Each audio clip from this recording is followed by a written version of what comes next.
देखिए, अगर हमारे सामने ये एक सवाल आए कि स्टेट गवर्नमेंट का हमारे एडमिनिस्ट्रेशन में क्या रोल होता है, तो चैप्टर 2 और चैप्टर 3 इस किताब के सोशल और पॉलिटिकल लाइफ क्लास 7, जो पॉलिटी वाली किताब आप कह सकते हैं, इसका जो सेकंड चैप्टर है वो थर्ड चैप्टर है, that deals with the functions of state government. और स्टेट गवर्नमेंट का भी रोल कहां पे, जब हम बात करते हैं हेल्थ के पर्सपेक्टिव में। ये एक टीचर्स का नोट है, टीचर्स के नोट को हमको समझने की जरूरत नहीं है, ये एक्चुअली में टीचर्स के लिए। आ जाते हैं हम लोग सीधे सीधे चैप्टर 2 की शुरुआत में। तो शुरू करने से पहले बता दूं फ्रेंड्स कि आगे बढ़ने से पहले आप इस वीडियो को लाइक कर दीजिए और एनसीईआरटी की बुक्स को आप एनसीईआरटी की वेबसाइट से जाके डाउनलोड करके खुद से पढ़ें। बहुत अच्छी किताबें हैं फ्रेंड्स, ठीक है, नीचे लिंक दे रखा है उसका। अब हम बात करेंगे role of government in health. और जब role of government in health की बात हुई दोस्तों, तो अब आप ये समझिए कि हेल्थ तो बेसिक लेवल से शुरू होगी ना। जब एक आदमी बीमार पड़ेगा तो सबसे पहले वो क्या करेगा, सबसे पहले उसके घर के पास जो हॉस्पिटल होगा या हेल्थ सेंटर होगा या कोई डॉक्टर होगा, वो सीधे दौड़ के उसके पास जाएगा। अब अगर वो रूरल एरियाज में है, किसी विलेज में है, तो वो विलेज हेल्थ सेंटर पे जाएगा। अगर उसका विलेज थोड़ा बड़ा है तो हो सकता है कोई प्राइमरी हेल्थ सेंटर पास में, वो प्राइमरी हेल्थ सेंटर में जाएगा। अगर वो किसी कस्बे में है या डिस्ट्रिक्ट हेडक्वार्टर्स में है तो डिस्ट्रिक्ट हॉस्पिटल में जाएगा। तो इस जगह की जगहों को वो जा सकता है। तो यहां पे हम लोग समझने की कोशिश करेंगे कि भैया गवर्नमेंट का रोल क्या है हेल्थ में, और खास करके स्टेट गवर्नमेंट का रोल क्या है हेल्थ में। क्योंकि स्टेट गवर्नमेंट वो पहली गवर्नमेंट है, लोकल गवर्नमेंट को मैं यहाँ पे काउंट नहीं कर रहा हूं, स्टेट गवर्नमेंट वो पहली गवर्नमेंट है जो हेल्थ सर्विसेज प्रोवाइड करेगी आपकी लोगों को। अब देखिए, जैसा कि पहले हम लोगों ने देखा कि जो डेमोक्रेसी होती है, क्लास 6 की आपकी पॉलिटी किताब में, क्लास 7 में जो डेमोक्रेसी होती है वो भाई लोगों के वेलफेयर के लिए काम करती है। और ये लोगों का वेलफेयर डेमोक्रेसी में एक गवर्नमेंट कैसे करेगी, उनको भाई अच्छी एजुकेशन प्रोवाइड करके, पढ़ाई, अच्छी हेल्थ अपॉर्चुनिटीज प्रोवाइड करके, एम्प्लॉयमेंट अपॉर्चुनिटीज, घर दे के, उनके लिए अच्छी सड़कें बना के ताकि जाने आने में ज्यादा समय ना लगे, उनको इलेक्ट्रिसिटी प्रोवाइड करके, ये सब तरीके की चीजें दे के गवर्नमेंट लोगों के लिए काम कर सकती है। ओके, अब आगे देखते हैं। यहां पे कुछ पिक्चरें दिख रही हैं आपको फ्रेंड्स। इस पिक्चर में आप देख रहे हैं कि लेडीज ये घड़े उठा के लेके जा रही हैं। यहाँ पे कुछ हेल्थ वर्कर्स आए हैं किसी एक गांव में।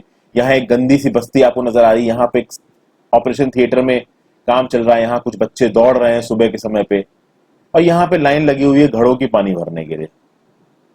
तो इस तरीके की बहुत सी चीजें आपको दिखाई पड़ रही है। सबसे पहले समझते हैं कि भाई हेल्थ होती क्या है, सेहत होती क्या है। तो सेहत को हम बहुत अलग अलग तरीके से समझ सकते हैं। नॉर्मल टर्म्स में सेहत को एक ऐसी चीज समझी जाती है कि भाई किसी एक इंसान को बीमारी ना हो, उसको ज्यादा चोट ना हो, चोट हो भी तो वो ठीक से रह सके, उसको डिजीज ना हो, ये बेसिकली आप हेल्थ बोलते हो। यानी कि अगर आपको अपनी बॉडी से रिलेटेड कोई प्रॉब्लम नहीं हो रही है, और वो कुछ भी हो सकता है, आपके दांतों, मान लीजिए किसी के दांतों में दर्द हो रहा है तो क्या वो आराम से बैठ पाएगा, मतलब हेल्थ खराब है। मान लीजिए किसी के पेट में दर्द हो रहा है, उसको डायरिया हो गया, तो क्या वो आराम से बैठ पाएगा? नहीं, वो बोलेगा मेरी हेल्थ खराब है, भाई तबियत सही नहीं है। लेकिन जब ऐसी कोई भी प्रॉब्लम किसी एक इंसान के शरीर में नहीं है तो वो बोलेगा भाई मैं हेल्दी हूं। लेकिन अब आपको एक चीज समझनी होगी फ्रेंड्स कि हेल्थ केवल डिजीज के बारे में नहीं होता। यानी कि अगर आपको कोई प्रॉब्लम है, आपको कोई बीमारी लगी हुई है, और अगर आपको कोई बीमारी नहीं है, इनकेस अगर आपको कोई बीमारी नहीं है और आप कहो कि आप हेल्दी हो, तो ये एक बहुत छोटी डेफिनेशन हो जाएगी हेल्थ की, सेहत की। ओके, ऊपर के आप देख सकते हैं जो ये पिक्चर है अभी मैंने आपको दिखाई है, इसमें बहुत सारी सिचुएशंस हेल्थ के साथ जुड़ी हुई हैं। अब देखिए, what we often ignore is the fact that each of the above situations is related to the health. Apart from diseases we need to think of other factors that affect our health. कहने का मतलब यह है कि मान लीजिए आपको कोई भी डिजीज नहीं है, तो क्या आप हेल्दी हो? अब मान लीजिए कोई एक हेल्दी आदमी इस बस्ती में रह रहा है, ओके, उस बस्ती में उसको मान लीजिए कुछ प्रॉब्लम हुई, उसको डेंगू हुआ, वो डेंगू से रिकवर कर गया, उसकी बीमारी खत्म हो गई, लेकिन तब भी वो उन गंदी सराउंडिंग्स में रह रहा है, तो क्या वो ये कह सकता है कि वो हमेशा हेल्दी रहेगा? उस जिस हवा को वो सूंघ रहा है वो प्रदूषित है, क्योंकि उसके आसपास का इलाका प्रदूषित है, तो ऑब्वियस सी बात है वो अपने आप को परमानेंटली हेल्दी नहीं बोल पाएगा। इस फोटो में देखिए फ्रेंड्स, इस फोटो में कुछ लेडीज हैं, वो अपने बच्चों को ले लेके दूर तक जा रही हैं और वहां से ये घड़े भर के ला रही हैं पानी के। क्या ये हेल्दी लिविंग है? नहीं है दोस्तों। एक छोटे से काम के लिए, और ये छोटा सा काम क्यों है, अर्बन एरियाज में देखोगे कि लोगों के घरों के अंदर पानी आता है, टैप वाटर। इन लेडीज बेचारों के घरों में पानी दूर, ये भाई किलोमीटर भर चल के जाके घड़े में पानी भर के लाती हैं। तो क्या ये एक हेल्दी लाइफ लिव कर रही है? एक छोटी सी चीज के लिए इनको अपने शरीर पे इतना इफेक्ट डालना पड़ रहा है, और ये इफेक्ट लॉन्ग टर्म में दिखाई पड़ता है फ्रेंड्स। इतनी मेहनत होने से ये जो लेडीज होती हैं और जो भी ये लोग काम करते हैं, ये जल्दी बूढ़े होने लगते हैं।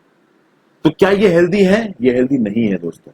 तो कहने का मतलब यह है कि इन फोटोज के थ्रू आपको यह दिखाया गया है कि भाई हेल्थ है क्या। यहां देखिए घड़ों की इतनी सारी लाइन लगी हुई है, और यही घड़ों में जो पानी भरा जाएगा वो बाद में जाके लोग पिएंगे, तो भले वो लोग अभी बीमार नहीं है, बट क्या वो साफ पानी पी रहे हैं? नहीं दोस्तों। इस फोटो देख के तो आप 100% कह सकते हो कि वो साफ पानी नहीं पी रहे हैं। तो देखिए बहुत सारे हेल्थ प्रोस्पेक्ट्स हैं, और आपको ये सारी फोटोज को देख के इन पिक्चर्स को हेल्थ के साथ कनेक्ट करना है, और अपने ग्रुप्स में अपने दोस्तों से बात करें। देखिए जो लोग क्लासरूम एजुकेशन के पर्पसेस से पढ़ रहे हैं वो इन एक्टिविटीज को करें। जो कॉम्पिटिटिव एग्जाम्स के पर्सपेक्टिव से मेरी वीडियोस को देख रहे हैं, ऑब्वियसली बात है उनको कुछ भी करने की जरूरत नहीं है। एक एग्जाम्पल दिया गया, if people get clean drinking water और a pollution free environment they are likely to be healthy. On the other hand, if people do not get adequate food to eat or have to live in cramped conditions, they are prone to illness। यानी कि अगर people को साफ पानी मिले, साफ खाना मिले और पॉल्यूशन फ्री इन्वायरमेंट में वो रह रहे हैं, हरे भरे इन्वायरमेंट में रह रहे हैं जहां की हवा साफ है, तो आप कह सकते हो वो हेल्दी है। एक इंसान जिसको अच्छा खाना ना मिल रहा हो, एडिक्वेट खाना ना मिल रहा हो, और वो बिल्कुल क्रैम्ड कंडीशंस में रह रहा हो, जैसे कि स्लम्स में रह रहा हो या चॉल्स में रह रहा हो, तो भाई उसको बीमारी लग सकती है। इवन आप ये समझ लो फ्रेंड्स कि अगर कोई एक ऐसा पर्सन है जो एक अच्छे एनवायरमेंट में रह रहा हो पर उसको खाना गंदा मिल रहा हो या पानी गंदा पी रहा हो, तो क्या वो हेल्दी होगा? नहीं होगा।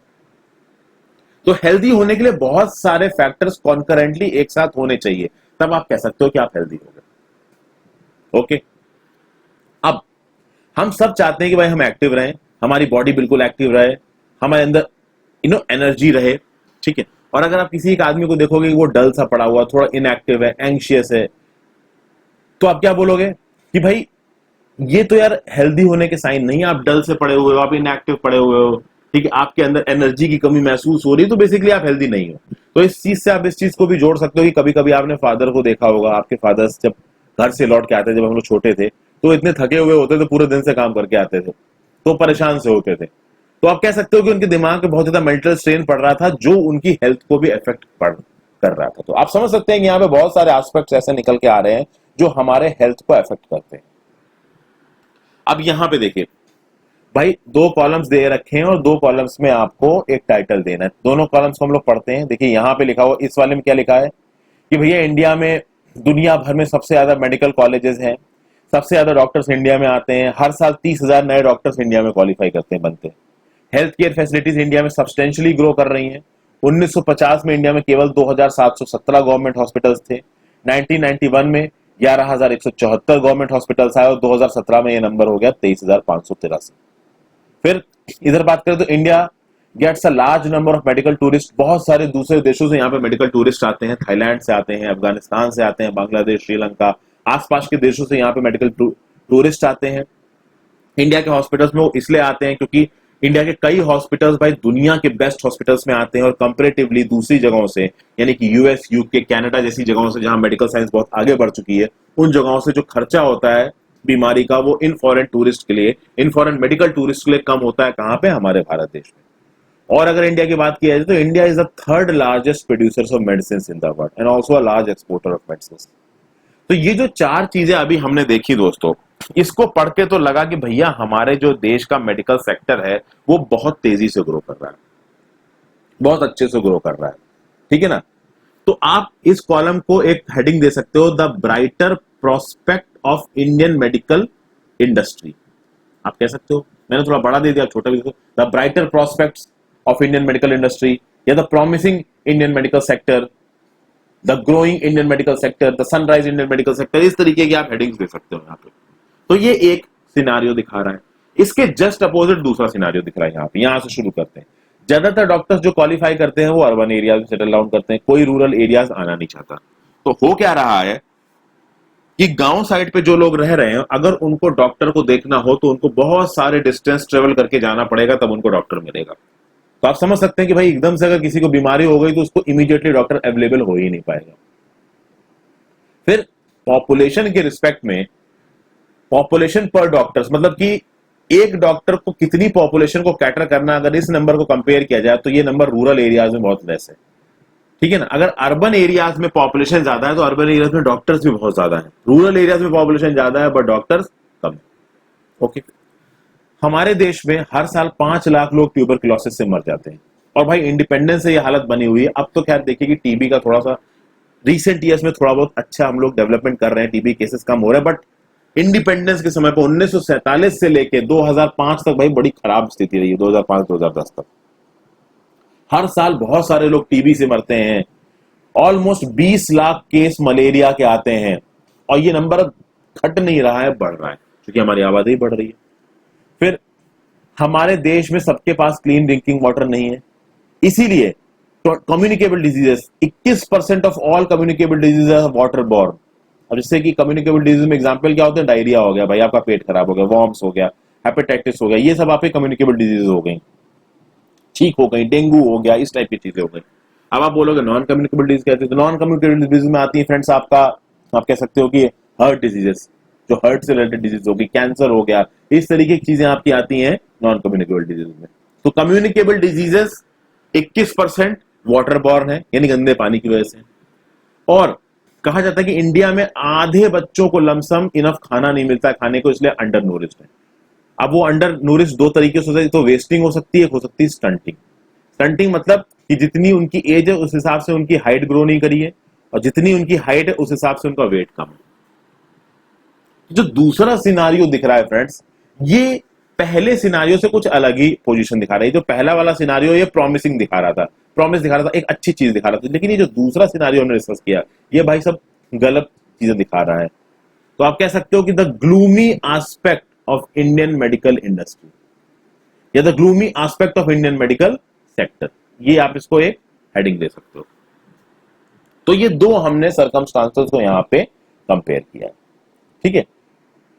तो ये एक कंट्रास्ट है, और ये कंट्रास्ट हमारे देश में हमको दिख रहा है फ्रेंड्स, ओके। तो यहां पे देखिए एक चीज लिखी हुई है कि in India it is often said that we are unable to provide health services for all because the government does not have enough money और facilities. After reading the above left hand column do you think it is true? कहने का मतलब ये है कि भैया हमारे पास सबसे ज्यादा मेडिकल कॉलेजेस हैं, हमारे पास सबसे ज्यादा डॉक्टर्स प्रोड्यूस हो रहे हैं, तब भी भाई हम ये बोलते हैं, बहुत सारे लोग ये बोलते हैं कि भाई सरकार, ये जो रूरल एरियाज की रिक्वायरमेंट्स को केटर करने के लिए डॉक्टर नहीं है। उसका रीजन ये है फ्रेंड्स कि जो बहुत सारे लोग जो डॉक्टर बनते हैं वो रूरल इलाकों में जाना ही नहीं चाहते हैं, ठीक है। डॉक्टर बनने में उनकी पढ़ाई में अच्छा खासा पैसा खर्च हो जाता है, फिर जब वो पैसा खर्च करके डॉक्टर बनते हैं और इतनी मेहनत कर चुके होते हैं, तब वो एक अच्छी जिंदगी जीना चाहते हैं। अच्छी जिंदगी जीने के लिए पैसे चाहिए, पैसे कमाने के लिए उनको अर्बन एरियाज में रहना पड़ेगा, क्योंकि अगर वो रूरल एरियाज में जाके लोगों का इलाज करेंगे तो उनको पैसा नहीं मिलेगा। और कभी फ्रेंड्स आप खुद से देखिएगा, कभी अपने माँ बाप से पूछिएगा, जो अर्बन एरिया में एक डॉक्टर अपना क्लिनिक चलाता है वो कितने पैसे कमा लेता होगा। और आप जस्ट एक अंदाजा लगाइए, ठीक है, कि अर्बन एरिया से क्लिनिक में कुछ एक अच्छे डॉक्टर है, जैसे लखनऊ में एक डॉक्टर है आहूजा, भाई वो बहुत अच्छे डॉक्टर हैं। सुबह सुबह एक दो बार मैं अपने मदर को लेके या फादर को लेके उनके पास गया, सुबह भाई 6 बजे से उनकी क्लिनिक के बाहर लाइन लग जाती थी, 60-70 आदमी खड़ा रहता था। एक दिन पहले शाम को आप अपॉइंटमेंट लो और अगले दिन एग्जैक्ट सुबह 6 बजे पहुंच जाओगे तो आधे घंटे में नंबर आ जाएगा। कहीं 7 बजे पहुंचे तो 2 घंटे बैठे रहोगे नंबर के लिए। और वो एक एक पेशेंट को जल्दी देखते हैं और एक एक आदमी से 500-500 रुपए फीस लेते हैं। तो अब आप उनकी कमाई को एक बार कंपेयर करिए। और ये तो मैंने एक नॉर्मल बताया, 500 रुपए तो आज की डेट में हर डॉक्टर की फीस है। कुछ डॉक्टर तो 800, 1000, इवन 2-2 हजार रुपए लेते हैं कंसल्टेशन फीस की। वहीं पे एक क्वालिफाइड डॉक्टर एमबीबीएस, अगर उसको किसी सरकारी हॉस्पिटल ने, गवर्नमेंट ने रिक्रूट करके डेप्यूट किया, उसको मुश्किल से लाख रुपए सैलरी मिलेगी शुरुआत में, ठीक है, 80,000 लाख रुपए की सैलरी मिलेगी। तो एक डॉक्टर जो इतना मेहनत करके पढ़ के इतना ऊपर पहुंचा, वो क्या बोलेगा? वो बोलेगा कि भाई मैं अर्बन एरिया में रह के पैसे कमाऊंगा, मुझे तो पैसे कमाने भाई एक अच्छी जिंदगी जीनी है, क्योंकि रूरल एरियाज में ना एक अच्छी जिंदगी मिलेगी उसको, ना घूमने फिरने के एवेन्यूज मिलेंगे, ना वो ज्यादा पैसे कमा पाएगा। तो अब आप इस बात को कनेक्ट कर पा रहे हैं कि ये जो आज की डेट में रूरल एरियाज में डॉक्टर्स की कमी है वो क्यों है, असलियत में क्यों है? वो क्या इसलिए है कि हमारे पास रिसोर्सेज अवेलेबल नहीं है, या वे इसलिए है कि भाई लोग जाके वहां काम ही नहीं करना चाहते? और इसमें सिर्फ डॉक्टर्स की गलती नहीं है, इसमें गवर्नमेंट्स की भी गलती है। आप वेस्टर्न कंट्रीज में जाके देखिए फ्रेंड्स, कनाडा, यूके और यूएसए जैसी कंट्रीज में जाके देखिए, वहां पे जो गवर्नमेंट्स होती हैं वो अपने डॉक्टर्स को कितना कितना पैसा सैलरी में देती है। और वहीं पे इंडिया में एक क्वालिफाइड डॉक्टर को, जो कि बड़ा एग्जाम क्वालिफाई करके आए, जब उसकी गवर्नमेंट हॉस्पिटल पोस्टिंग होगी, सिर्फ 80,000 या 90,000 रुपए की सैलरी मिलेगी। अब 80-90 हजार हो सकता है ज्यादा ना हो दोस्तों, आप लोगों के साथ 80-90 हजार हो सकता है आप लोगों के हिसाब से बहुत ज्यादा हो, लेकिन एक डॉक्टर के पर्सपेक्टिव से देखोगे ना तो 80-90 हजार कुछ भी नहीं होता है। समझ गया बात को? अब देखिए, अगर हमको इलनेस को प्रिवेंट करना है, ट्रीट करना है, तो भैया हमको अप्रोप्रिएट हेल्थ केयर फैसिलिटी चाहिए, जैसे कि हमको हेल्थ सेंटर चाहिए, हॉस्पिटल चाहिए, टेस्टिंग के लिए लेबोरेटरी से, जब आपकी तबियत खराब हो जाती है तो भाई आपको ब्लड सैंपल लिया जाता है, आपके ब्लड की टेस्टिंग की जाती है और पता किया जाता है कौन सी बीमारी हुई है। एम्बुलेंस सर्विस चाहिए कि भैया गांव में किसी की तबियत खराब होगी तो एम्बुलेंस दौड़ गई, उसको लेकर हॉस्पिटल लेके आई। ब्लड बैंक चाहिए, एकदम से अगर खून का लॉस ज्यादा हो गया तो भाई खून भरने के लिए होना चाहिए। ओके, अब ये सारी फैसिलिटीज हमको चाहिए ताकि एकदम से अगर जरूरत पड़े ना तो ये फैसिलिटीज अवेलेबल हों। और इन फैसिलिटीज को चलाने के लिए हेल्थ वर्कर्स चाहिए, नर्सेस चाहिए, क्वालिफाइड डॉक्टर्स चाहिए, हेल्थ प्रोफेशनल्स चाहिए, जो कि भाई बीमारी को समझ सकें और उसको ट्रीट कर सकें और लोगों को एडवाइस कर सकें कि आप इस बीमारी से कैसे बचें। बहुत सारी मेडिसिन और इक्विपमेंट्स की भी जरूरत पड़ती है। तो इतनी सारी चीजों की जरूरत पड़ेगी। जो मैंने अभी आपको थोड़ी देर में सिनारियो समझाया था ना, वो केवल क्वालिफाइड डॉक्टर्स के लिए समझाया था। उसके अलावा ये बहुत सारी जो चीजों की जरूरत है वो भी हमने यहाँ पे देखा।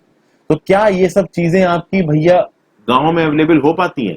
देखिए फ्रेंड्स, अवेलेबल तो हो पाती हैं लेकिन कम अवेलेबल हो पाती हैं। गांव में अगर आप जाके देखोगे ना, रूरल एरियाज में आप जाके देखोगे तो इस तरीके की फैसिलिटीज अवेलेबल हैं, बट कंपेरेटिवली कम है। इंडिया में भाई बहुत ज्यादा डॉक्टर्स, क्लिनिक्स और हॉस्पिटल्स मिलते हैं। अच्छा खासा इंडिया के पास एक एक्सपीरियंस है पब्लिक हेल्थ केयर सिस्टम को चलाने का। 1947 से हम आजाद हुए हैं। 1947 से इंडिया गरीब कंट्री में माना जाता है। गरीब कंट्री में इसलिए माना जाता है, देखिए इकोनॉमी के हिसाब से मत देखिए इंडिया को। इंडिया भले ही दुनिया की तीसरे नंबर की सबसे बड़ी इकोनॉमी हो परचेजिंग पावर पैरिटी के बेसिस पे, अब सवाल आता है परचेजिंग पावर पैरिटी क्या होती है, जाके देखिए। फिर भी इंडिया की एक मेजॉरिटी ऑफ द जनता एकदम गरीबी, भीषण गरीबी में रहती है। तो इंडिया का जो पब्लिक हेल्थ केयर सिस्टम है वो काफी एक्सपीरियंस ले चुका है इन चीजों का। उसमें हॉस्पिटल्स होते हैं भाई, हेल्थ सेंटर्स होते हैं, और ये एक बड़े पॉपुलेशन को देखने का इसके पास एक्सपीरियंस है। और ये बड़ी population hundreds of thousands of villages में फैली हुई है। ओके, हमारी मेडिकल साइंसेज में तगड़े एडवांसमेंट हो चुके हैं। बड़े बड़े कम्युनिकेबल डिजीज और नॉन कम्युनिकेबल डिजीज के इलाजेस निकाले जा चुके हैं दुनिया भर में। इंडिया के पास भी ये टेक्नोलॉजी मौजूद है। लेकिन फिर भी जो सेकंड कॉलम जिसको हमने पढ़ा था उसने बताया कि भैया कैसे कंट्री में हमारी हेल्थ सिचुएशन बहुत ज्यादा खराब है। और भले ही हमारे पास बहुत सारा डेवलपमेंट हुआ है, तब भी प्रॉपर हेल्थ केयर सेटिंग्स लोगों, प्रॉपर हेल्थ केयर फैसिलिटीज लोगों को नहीं मिल पा रही है। और एक बात बता दूं, ना केवल रूरल एरियाज में भाई, लोगों को अर्बन एरियाज में भी ये फैसिलिटी नहीं मिल पा रही है। ओके, तो ये थोड़ा सा कॉन्ट्रैरी दिख रहा है। हमारे देश के पास ठीक ठाक मनी है, नॉलेज है, लोगों के पास एक्सपीरियंस है, डॉक्टर्स की कमी नहीं है, हमारे पास सब कुछ है हमारे पास, तब भी हेल्थ केयर फैसिलिटी खराब है। अब ये खराब कैसे है इसको हम देखते हैं फ्रेंड्स। यहाँ पे देखिए एक हॉस्पिटल का सीन है। यहाँ पे भैया लंबी लंबी लाइनों में लोग खड़े हुए हैं, अपने टर्न का इंतजार कर रहे हैं। इस एक सिनारियो को मैंने समझाया था अपनी पिछले वीडियो में भी, जहां पे मैंने अपने एक गवर्नमेंट हॉस्पिटल में जाने के एक्सपीरियंस को शेयर किया था। अब एक एक्सपीरियंस यहाँ पे कहानी में नजर आएगा। भैया ये हकीम शेख की कहानी है। ये एक पश्चिम बंगा खेत मजदूर समिति के मेंबर्स थे। ये एक ऑर्गेनाइजेशन है एग्रीकल्चरल लेबर्स का वेस्ट बंगाल में। 1922 में एक शाम को वो एक रन से गलती से गिर गए, रनिंग ट्रेन से गलती से गिर गए और उनके सर पे कुछ चोटें लगी। उनकी कंडीशन बहुत सीरियस थी, खून बहने लगा, इमीडिएट ट्रीटमेंट की जरूरत थी। तो तुरंत उनके साथी उनको एक गवर्नमेंट हॉस्पिटल में लेके गए कलकत्ता में। कलकत्ता गवर्नमेंट हॉस्पिटल में बोल दिया कि भैया हम इनको एडमिट नहीं कर सकते, हमारे पास बिस्तर नहीं है, एक्स्ट्रा स्पेयर बेड नहीं है। वो दूसरे हॉस्पिटल में गए, वहां पे भी उनको नहीं मिला। हर हॉस्पिटल में उनसे यही बोला गया, कुछ ने ये बोला कि भाई हमारे पास बेड नहीं है एडमिट करने के लिए, कुछ ने बोला कि हमारे पास इस चीज को ट्रीट करने के लिए स्पेशलाइज्ड डॉक्टर नहीं है।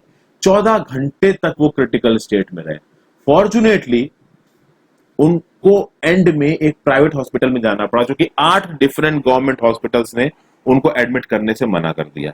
जब वो प्राइवेट हॉस्पिटल में गए तो उनको भाई एडमिट किया गया और बहुत सारा पैसा लगा उनके ट्रीटमेंट पे, बट फॉर्चुनेटली वो बच गए। तो अब यहां पे किसकी गलती है? ये जो गवर्नमेंट हॉस्पिटल्स थे जिन्होंने हकीम शेख को मना किया, इन गवर्नमेंट हॉस्पिटल्स को, 8 गवर्नमेंट हॉस्पिटल्स को फंडिंग मिलती है सरकार की तरफ से। और वो फंडिंग इसलिए मिलती है कि भाई अगर कोई इंसान मुसीबत में है तो आप उसकी मदद करें, और मदद करने के समय पे आपने उसको वापस भेज दिया। कभी आपके पास बेड नहीं था, कभी आपके पास डॉक्टर नहीं थे। तो इस पे गुस्सा होकर हकीम शेख और वो जिस ऑर्गेनाइजेशन के मेंबर थे PBKMS, उसने केस फाइल कर दिया कोर्ट में। अब आप यहां पे जब तक हम पहुंचते हैं, अभी कोर्ट ने क्या किया वो भी हम आगे देखेंगे, ठीक है। आप तब तक ये सोचिए कि भाई कोर्ट के जज ने क्या फैसला सुनाया होगा, ये तब तक आप सोचिए। उस पे जाने से पहले तो कॉस्ट ऑफ अ क्योर की बात करेंगे। ये कहानी और बड़ी अच्छी इंटरेस्टिंग और मार्मिक कहानी है दोस्तों। अमन और रंजन दो फ्रेंड्स हैं। रंजन एक बहुत अच्छे अमीर परिवार का है और अमन एक नॉर्मल परिवार का है, उसके पिताजी अमीर नहीं है। तो एक दिन रंजन अमन को देखा काफी दिन बाद कि भाई बड़े दिन बाद देखे कैसे थे। तो अमन ने बताया यार मेरे को वायरल फीवर हो गया था और मुझे हॉस्पिटल जाना पड़ा। तो रंजन ने भी बोला कि भाई मुझे भी वायरल फीवर हो गया था, तो मेरे डैडी मुझे एक हॉस्पिटल में लेके गए जो कि किंग्सवे में था और मुझे बड़ा मजा आया हॉस्पिटल में। तो जब रंजन ने बोला कि मुझे हॉस्पिटल में बड़ा मजा आया तो अमन को टेंशन हुई कि हॉस्पिटल में मजा आया। फिर रंजन ने अपनी कहानी बतानी शुरू की। मैं जिस बिल्डिंग में गया वो तो इतनी पॉश लग रही थी कि भाई एक तरीके का 5 स्टार होटल लग रहा था। डैडी ने उसके बताया कि ये प्राइवेट हॉस्पिटल है इसलिए इनकी फैसिलिटीज अच्छी हैं। जब भाई अंदर पहुंचे रंजन और उसके डैडी, तो रिसेप्शन काउंटर पे 500 रुपए की एक पर्ची कटी और 500 रुपए की पर्ची के बाद वो डॉक्टर से मिलेंगे। उस हॉस्पिटल में एक अच्छा सा म्यूजिक बच रहा था, सब कुछ बहुत साफ था, एकदम शाइन कर रहा था। जब डॉक्टर ने मिला, डॉक्टर ने बहुत सारे टेस्ट बोल दिए, लेकिन इन सब के दौरान दो चीजें हो रही थी। एक तो रंजन के फादर की जेब से निकल रहे थे पैसे, दूसरा सब लोग बहुत अच्छे से बिहेव कर रहे थे। यानी कि रंजन का ये जो ब्लड ले रही है लेडी, वो उससे बात करते हैं, बैटमैन की बातें कर रही है, बहुत फनी फनी जोक्स मार रही है और रंजन बड़ा खुश हो रहा है। माहौल ही इतना अच्छे लगा रंजन को कि उसे अच्छा सा लगने लगा। फिर जब टेस्ट रिजल्ट्स आए तो उसके फादर और रंजन फिर से हॉस्पिटल गए। वहां पे हॉस्पिटल में जाके डॉक्टर से मिले। डॉक्टर ने उन टेस्ट रिजल्ट्स को देखा और डॉक्टर ने उन टेस्ट रिजल्ट्स को देखने के बाद बताया, कुछ दवाइयां दी उसको। एक पिंक पिल दी जो उसको इतने समय लेनी थी, एक व्हाइट टैबलेट दी जो उसको उतने समय लेनी थी, एक सिरप दिया, ठीक है, वो भी उसको खाना था। तो बहुत सारी दवाइयां दे दी। जब रंजन को इतनी सारी दवाइयां मिल गई और सब लोग, जो नर्सेस थी वो इतने अच्छे से बात करनी थी, जो डॉक्टर था वो इतने अच्छे से बात कर रहा था, तो भैया रंजन बोला कि मैं, मेरी तो बीमारी इसी सब चीजों से ठीक हो गई, मैं एकदम सही हो गया हूं। तो रंजन ने एक कहानी बताई भाई हॉस्पिटल जाने की। ओके, फिर रंजन ने अमन से पूछा कि भाई ये तो मेरी स्टोरी थी, तुम कौन से हॉस्पिटल गए? तो अमन ने बताया कि मेरा हॉस्पिटल तुम्हारे हॉस्पिटल जितना अच्छा नहीं था। पहले तो मेरे पापा मुझे हॉस्पिटल लेके ही नहीं जाना चाहते थे क्योंकि वहां जाने में बहुत समय लग जाएगा, लेकिन जब मेरी तबीयत ज्यादा बिगड़ने लगी तब वो मुझे लेके गए। जब हम वहां पे गए तो भाई हॉस्पिटल नो डाउट बहुत बड़ा था, लेकिन ओपीडी काउंटर के बाहर एक बहुत लंबी लाइन थी और हमको उस लाइन में खड़ा होना पड़ा। ये बोला किसने? अमन ने। अब यहां पे देखिए फ्रेंड्स, ओपीडी काउंटर, ओपीडी का फुल फॉर्म क्या है? ओपीडी का फुल फॉर्म है आउट पेशेंट डिपार्टमेंट। ये वो जगह होती है जहां लोगों को पहले लेके जाया जाता है। This is where people are first brought in and treated in a hospital without being admitted to any special ward. यानी ये जनरल वार्ड होता है, पहले वहां पे आप जाओगे, वहां पे आपका ट्रीटमेंट होगा, पूछा जाएगा भाई आपको एग्जैक्टली कौन सी बीमारी है और फिर आपको किसी स्पेशल वार्ड में भेजा जाएगा। तो ओपीडी वार्ड के बाहर भाई अमन बहुत देर तक खड़ा रहा, ठीक है, अपनी पर्ची कटाई अपने फादर के समय पे। ओके, और जब इस लाइन में अमन खड़ा था तो बहुत परेशान हो गया था, उसकी तबीयत बहुत ज्यादा खराब थी, लेकिन तब भी उसको लाइन में खड़ा होना पड़ रहा था। लेकिन जब वो काउंटर पे पहुंचेगा तो काउंटर पे केवल 1 रुपए की पर्ची कटी। अब यहाँ पे एक फर्क आया, इस काउंटर पे 1 रुपए की पर्ची कटी और जब गवर्नमेंट हॉस्पिटल, जब एक प्राइवेट हॉस्पिटल में रंजन और उसके पिताजी गए थे तो भैया रिसेप्शन पे 500 रुपए ले लिए गए थे। तो एक फर्क आपको ये समझ में आया। लेकिन रंजन को वेट नहीं करना पड़ा, तुरंत अंदर चला गया। अंदर अच्छा सा म्यूजिक बज रहा था, सब कुछ बहुत साफ सुथरा लग रहा था। यहाँ पे बहुत क्रैम्प्ड कंडीशन थी सरकारी हॉस्पिटल में, सब लाइन में लगे हुए थे, सब काफी परेशान थे। फिर जब टर्न आया अमन का और अमन के फादर का, तो डॉक्टर ने एग्जामिन किया और डॉक्टर ने कहा कि ब्लड टेस्ट करना पड़ेगा।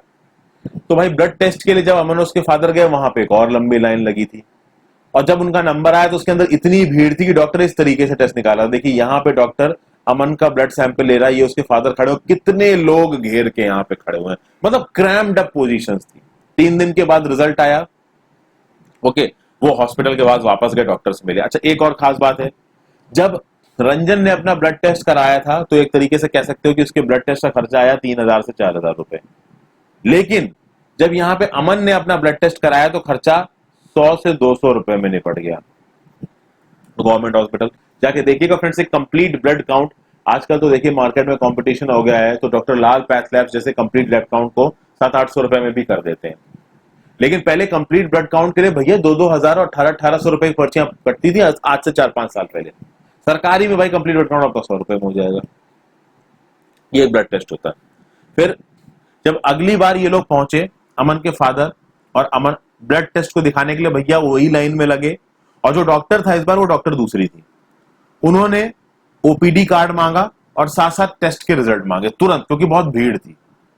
डॉक्टर ने जब टेस्ट रिपोर्ट्स देखी तो बोला कि भाई कुछ नहीं है, इनको थोड़ा बहुत वायरल फीवर हो गया है, मैं एक गोली देती हूँ और इस गोली से इसकी तबीयत ठीक हो जाएगी।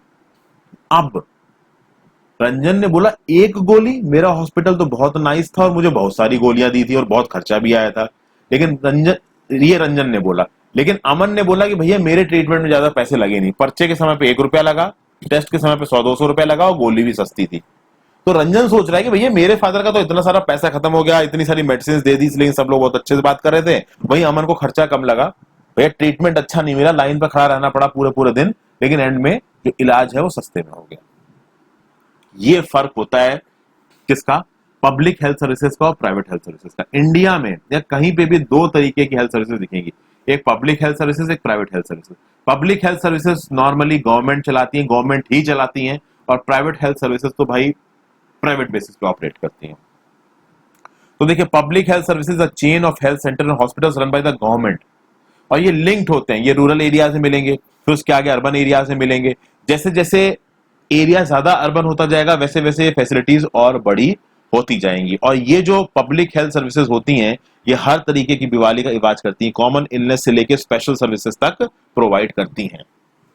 अगर आप विलेज लेवल पे एक सरकारी हेल्थ सेंटर को देखोगे, आपके गांव में एक सरकारी हेल्थ सेंटर होता है, छोटा सा एक कमरा सा बना रखा होगा, उसमें भाई एक नर्स होगी और एक विलेज हेल्थ वर्कर होगा। इस विलेज हेल्थ वर्कर को छोटी मोटी चीजों के बारे में पता होगा, सर्दी खांसी जुकाम हो गया, पेट खराब हो गया, तो उसकी दवाइयां वो दे देगा। कुछ दवाइयां उसके पास वहां पे होती भी हैं। जब ये विलेज हेल्थ सेंटर वाला पर्सन देखेगा कि भाई इस बंदे को ज्यादा बड़ी बीमारी हो गई है, तो वो क्या करेगा कि वो रेफर कर देगा प्राइमरी हेल्थ सेंटर पे। प्राइमरी हेल्थ सेंटर गांव से थोड़ा दूर होगा, क्योंकि प्राइमरी हेल्थ सेंटर एक रूरल एरिया के बहुत सारे विलेज को कवर करता है।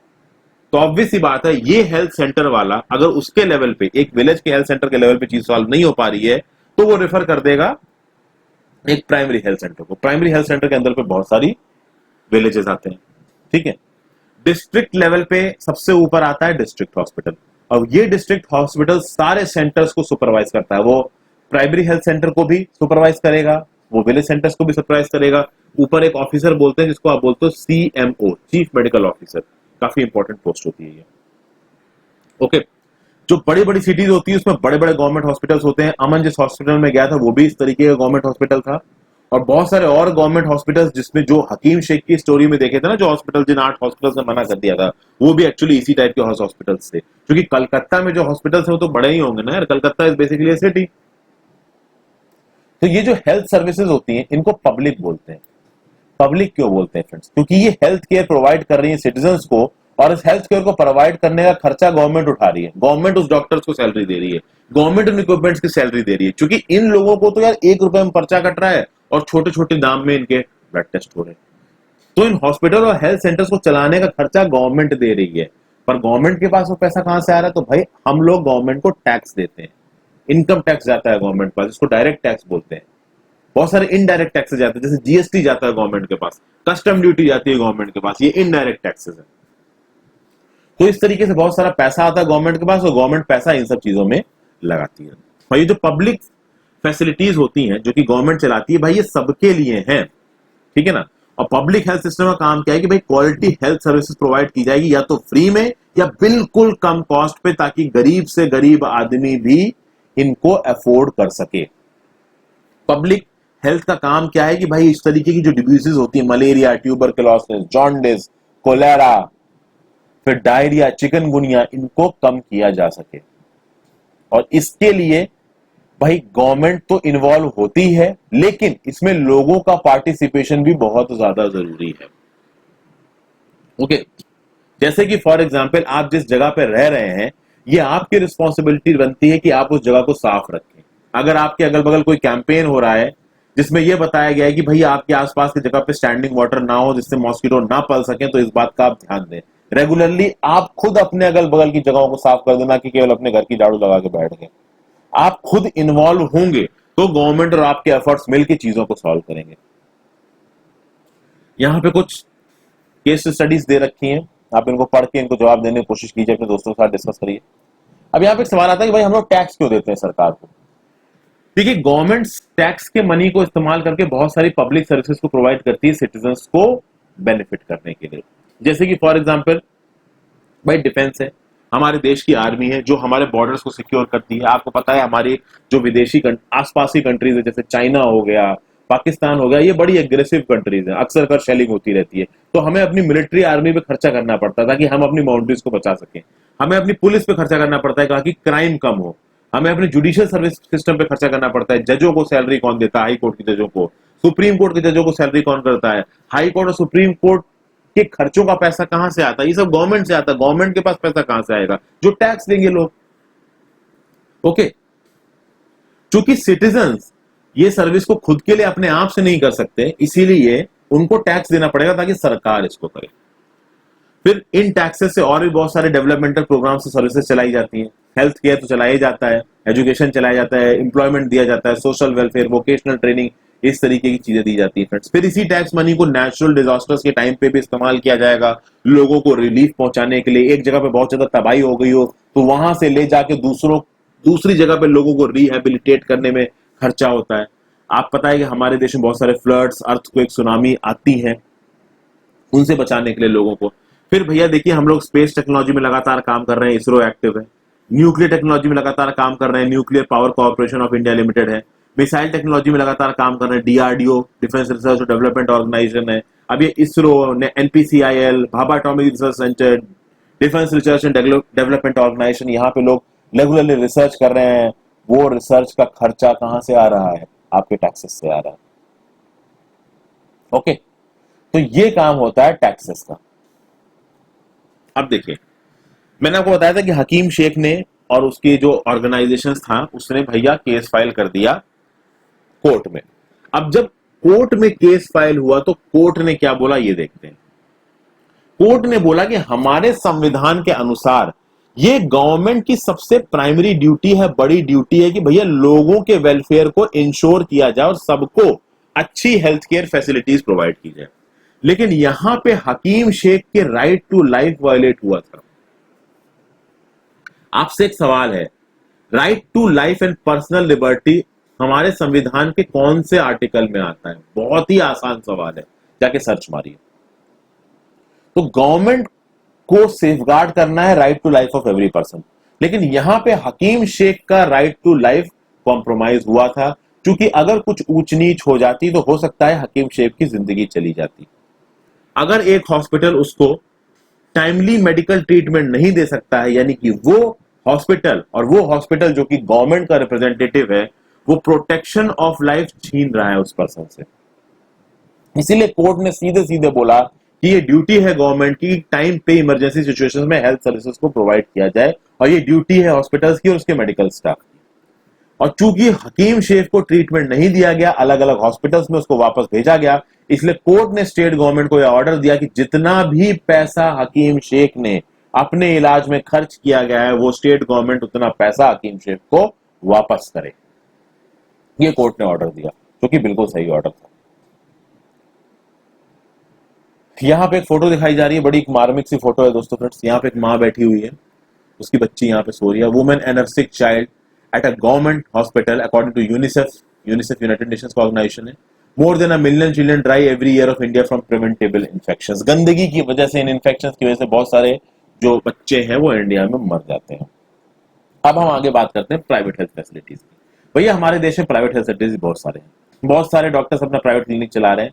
जैसा कि मैंने आपको बताया भैया, डॉक्टर्स प्राइवेट सेक्टर में घुसना चाहते हैं क्योंकि वो बड़ी बड़ी फीसेस चार्ज कर सकते हैं और अच्छा पैसा कमा सकते हैं। रूरल एरियाज में क्या मिलेगा? रजिस्टर्ड मेडिकल प्रैक्टिशनर मिलेगा, आरएमपी एक मिलेगा, लेकिन कभी कहीं 2 मिल गया अगर ठीक ठाक बड़ा रूरल एरिया हुआ। लेकिन भैया अर्बन एरियाज में तो डॉक्टर ही डॉक्टर हैं, और बहुत सारे डॉक्टर स्पेशलाइज सर्विसेज प्रोवाइड कर रहे हैं। ठीक है, जैसे कि एक ऑर्थोपेडिशियन है, ठीक है, हड्डियां देख रहा है, एक हार्ट का डॉक्टर है, एक जनरल फिजिशियन है, समझिए फ्रेंड्स, एक गैस्ट्रोएंट्रोलॉजी देख रहा है, गैस्ट्रो इंटेस्टिनल प्रॉब्लम्स को देख रहा है। तो इस तरीके के भैया अलग अलग डॉक्टर्स अवेलेबल हैं।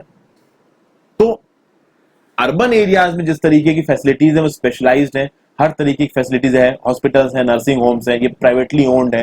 जिन लोगों के पास पैसा है उन्होंने बना दिया। कोई एक डॉक्टर बहुत बड़ा हिट हो गया, उसने अपना खुद का हॉस्पिटल खोल दिया। अब इनमें बहुत सारी लेबोरेटरीज हैं जो टेस्ट भी करती हैं, स्पेशल तरीके की फैसिलिटीज, एक्सरेज, अल्ट्रासाउंड, सब कुछ अवेलेबल है। दुकानें भी हैं जहां से आप मेडिसिन खरीद सकते हो। बट प्रॉब्लम ये है कि जो प्राइवेट हेल्थ फैसिलिटीज है वो पैसा बहुत चार्ज करती हैं।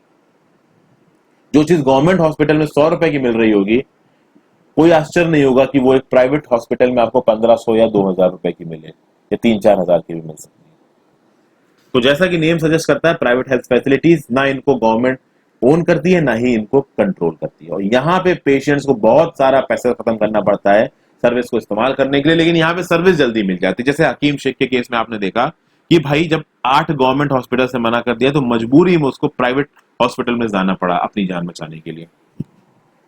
प्राइवेट हॉस्पिटल हर जगह दिख रहे हैं, खासकर बड़े बड़े दिल्ली, मुंबई, कोलकाता जैसे शहरों में तो आपको बहुत सारे दिख जाएंगे। यहाँ पे भाई हर तरीके की फैसिलिटीज अवेलेबल है। अब यहाँ पे बात आती है इक्वालिटी की।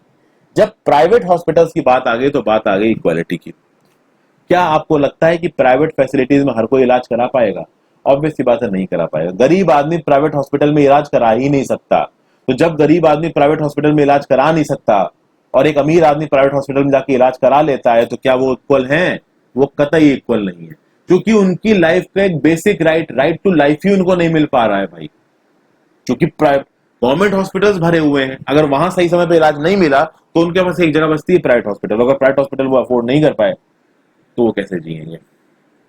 ओके, ज्यादातर ये जो कंसंट्रेशन है प्राइवेट सर्विसेज का अर्बन एरियाज में, कॉस्ट ऑफ सर्विस बहुत ज्यादा हाई है, दवाइयां एक्सपेंसिव है, ज्यादातर लोग इनको अफोर्ड नहीं कर सकते। अगर जो लोग यहाँ पे आते भी हैं इलाज कराने के लिए तो भाई वो इधर उधर से पैसा मांग के इलाज कराते हैं। कुछ प्राइवेट सर्विसेज अनएथिकल तरीके से काम कर रहे हैं, बहुत सारी पिक्चरों में भी दिखाया गया है। एक गब्बर इज बैक करके मूवी है, गब्बर अक्षय कुमार की मूवी है, उसमें कुछ ऐसी प्रैक्टिसेस को दिखाया गया जो कि बहुत ज्यादा अनएथिकल है। ठीक है, कभी कभी इन हॉस्पिटल्स में क्या होता है कि भाई छोटी सी चीजों के लिए आपको बहुत सारे खर्चे वाली चीजें बता देंगे ताकि आपकी जेब से ज्यादा पैसा निकल पा पाए। उल्टी सीधे मेडिसिन, इंजेक्शन, ये सब चीजें बता देंगे, जबकि नॉर्मल कुछ एक दवाई से काम बन जाएगा। देखा नहीं आपने अमन और रंजन के केस में? अमन को बोला कि एक गोली, और रंजन को तो भैया दवाइयां ही दवाइयां पकड़ा दी। और देखिए, केवल 20% of the population can afford all the medicine that they require during an illness. अगर आप किसी प्राइवेट अस्पताल में इलाज करा रहे हैं तो वहां पे दवाइयों का खर्चा इतना आ जाएगा कि केवल 20% लोग ही उनको अफोर्ड कर पाते हैं। ओके, अब जो लोग पुअर नहीं भी हैं उन्हें भी मेडिकल एक्सपेंसेस में प्रॉब्लम होती है। देखिए फ्रेंड्स, जो लोग पुअर है, पुअर मतलब मान लीजिए जो डेली वेज लेबरर्स हैं, दिहाड़ी में काम कर रहे हैं, काम मिला तो जिनके 400-500 रुपए बन गए, उस तरीके के लोग आपको लगता है कि किसी प्राइवेट हॉस्पिटल में जाके 500 रुपए, 1000 रुपए कंसल्टेशन फीस देंगे? अब मान लीजिए एक मिडिल क्लास आदमी है जो 50,000 रुपए दिन हर महीने की तनख्वाह कमाता है। आपको लगेगा 50,000 रुपए बहुत ज्यादा है। बहुत ज्यादा नहीं होते हैं दोस्तों। जब किसी के ऊपर मुसीबत आ जाती है ना मेडिकल की, तो वो 50,000 रुपए महीने कमाने वाला आदमी भी डेप्ट में आ जाएगा, क्योंकि वो 50,000 रुपए महीने कमाने वाला आदमी भी एकदम से 5-7 लाख रुपए का इंतजाम करना उसके लिए मुश्किल हो जाएगा। 50,000 कमाता है तो महीने खर्चा भी होता है ना, 50,000 में मुश्किल से 15,000 बचाता होगा। इस 15,000 के हिसाब से 5 लाख जुटाने में उसको कितना समय लग जाएगा? और अगर वो किसी भी बीमारी के लिए अगर जमा हो गया ना हॉस्पिटल में, तो 2-3-4 लाख तो ऐसे ही उड़ जाते हैं। एक एक दिन के बेड के चार्जेस 3-3, 4-4 हजार रुपए होते हैं भाई प्राइवेट हॉस्पिटल्स में। इतने बुरे हालात हैं। ठीक है, तो यहाँ पे देखिए एक स्टडी ने रिपोर्ट किया था कि 40% ऑफ द पीपल जो कि हॉस्पिटल में एडमिट होते हैं किसी इलनेस की वजह से या किसी इंजरी की वजह से, वो या तो पैसा उधार पे लेते हैं या अपनी प्रॉपर्टीज और अपने गहनों को बेच देते हैं हॉस्पिटल का खर्चा उठाने के लिए। और इसीलिए ये बीमारी गरीब लोगों के यहां बहुत एंजाइटी और डिस्ट्रेस लेके आती है। ठीक है ना, क्योंकि फर्स्ट ऑफ ऑल वो गरीब हैं, इसलिए वो अंडर नूरिश्ड हैं। तो अंडर नूरिश्ड हैं तो ऑब्वियसली बात, उनको सही ड्रिंकिंग वाटर नहीं मिल रहा है, सही खाने को नहीं मिल रहा है, जहां पे वो रह रहे हैं वो जगह अच्छी नहीं है, आसपास की जगह गंदी है। तो ऑब्वियसली बात है, जब आसपास की जगह गंदी है, खाने को अच्छी चीजें नहीं मिल रही है, गंदा पानी पी रहे हैं, तो वो बीमार पड़ेंगे और बीमार पड़ेंगे तो खर्चा और बढ़ता जाएगा। तो उनके केस में तो एक्सपोनेंशियली नुकसान हो रहा है उनको। ओके, और कभी कभी तो क्या होता है कि घर में पैसों की कमी की वजह से आदमी की तबीयत नहीं खराब होती, कभी कभी जो आपका कल्चरल माइंडसेट है वो बहुत गलत काम करता है। जैसे वुमेन्स, कभी कभी भाई वुमेन जो होती है घर की, जब वो बीमार पड़ जाती है उनको डॉक्टर के पास लेके ही नहीं जाया जाता है। उनकी हेल्थ को तो समझते ही नहीं है लोग। आदमी की तबीयत खराब पड़ गई तो उसको लेके जाएंगे, औरत की तबीयत खराब हुई तो उसको लेके ही नहीं जाएंगे। ये एक कल्चरल माइंड से, एक कल्चरल पॉइजन कह सकते हो आप इसको, जो बहुत पहले से हमारी सोसाइटी में अवेलेबल है। अब यहां देखिए फ्रेंड्स, इस फोटो में आपको दिख रहा है कि एक प्रेग्नेंट लेडी पैदल चल के जा रही है क्वालिफाइड डॉक्टर से मिलने के लिए। अब आपको लगता है कि ये लेडी की इस समय ये हालत है कि ये पैदल चल के जाए? इस जगह पे क्या कोई एक ऐसी एम्बुलेंस या गाड़ी अवेलेबल नहीं है कि हेल्थ इंफ्रास्ट्रक्चर में जो इस लेडी को एटलीस्ट हॉस्पिटल में लेके जा सके? आपको लगता है कि जब इस लेडी का बच्चा पैदा होगा तो वो हॉस्पिटल जा पाएगी? आप समझिए कितनी प्रॉब्लम होगी। अब देखिए यहां पे एक छोटा सा फैक्ट है, medical council of India code of ethics states every physician should as far as possible prescribe drugs with generic names and he she shall ensure that there is a rational prescription and use of drugs। भाई ये generic name और generic drug क्या होता है इसको हम लोग अभी थोड़ी देर में मैं आपको बताता हूं। अब चीजें यहां पे खत्म हो रही हैं, चलिए पहले मैं आपको जेनेरिक ड्रग्स बता देता हूं क्या होता है, फिर हम लोग यहां से शुरू करेंगे।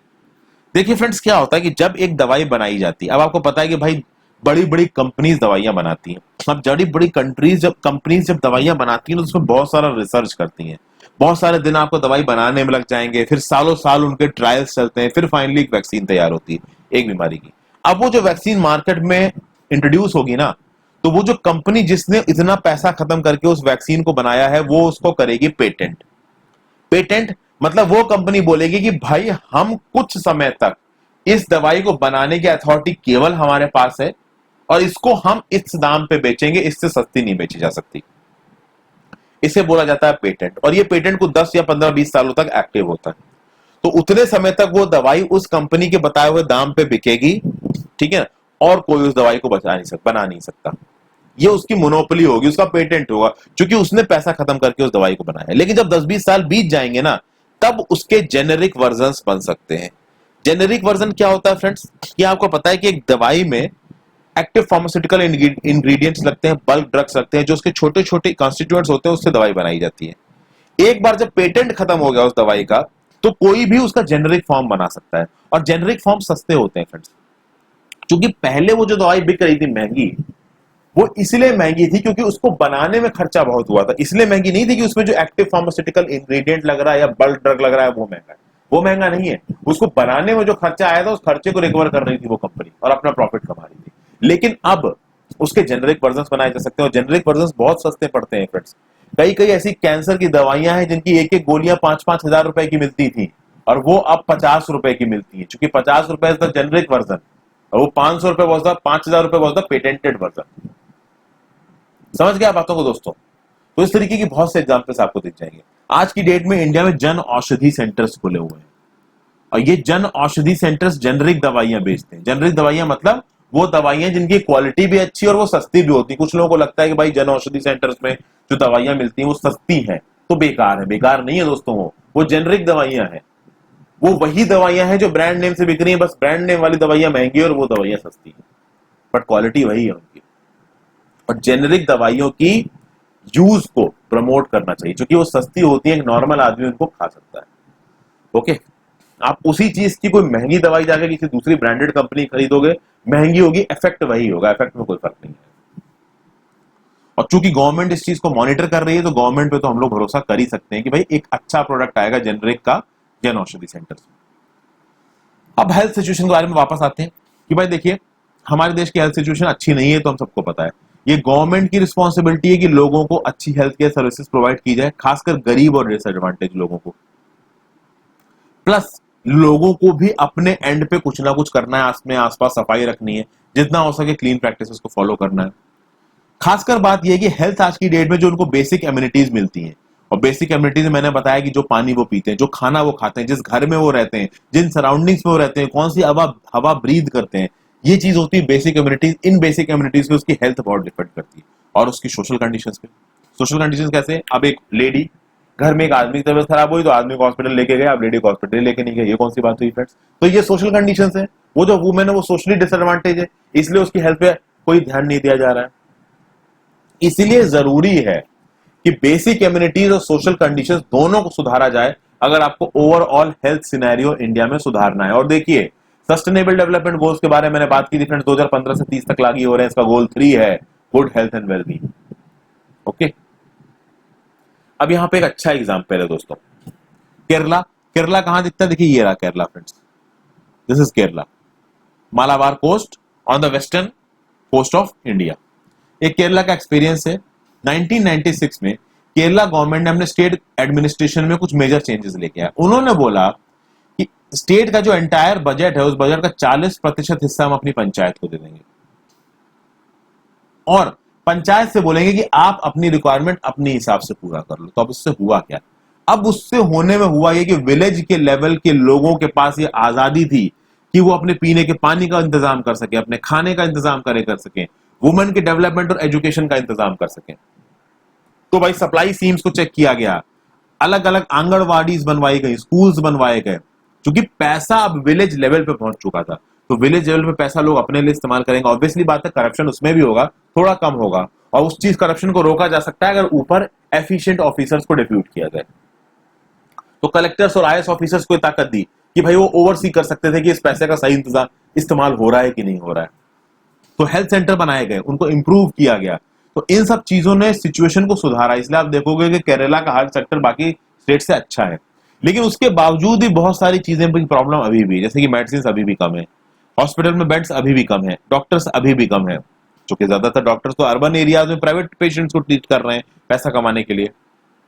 तो इस तरीके की चीजें हैं दोस्तों, और वो क्यों ना करें यार, पढ़ाई में पैसे उनके खत्म होते हैं। अब हर कोई तो एम्स का एग्जाम क्वालिफाई नहीं कर सकता ना, ज्यादातर लोग तो प्राइवेट इंस्टीट्यूट्स में जाके पढ़ते हैं अपनी सर ये मेडिकल की पढ़ाई। अब जब प्राइवेट इंस्टीट्यूट्स में वो अपनी मेडिकल की पढ़ाई करते हैं, उनका इतना पैसा खत्म हो जाता है कि उनको भाई प्राइवेट सेक्टर में ही जॉब करनी पड़ेगी अपने एजुकेशन का खर्चा उठाने के लिए।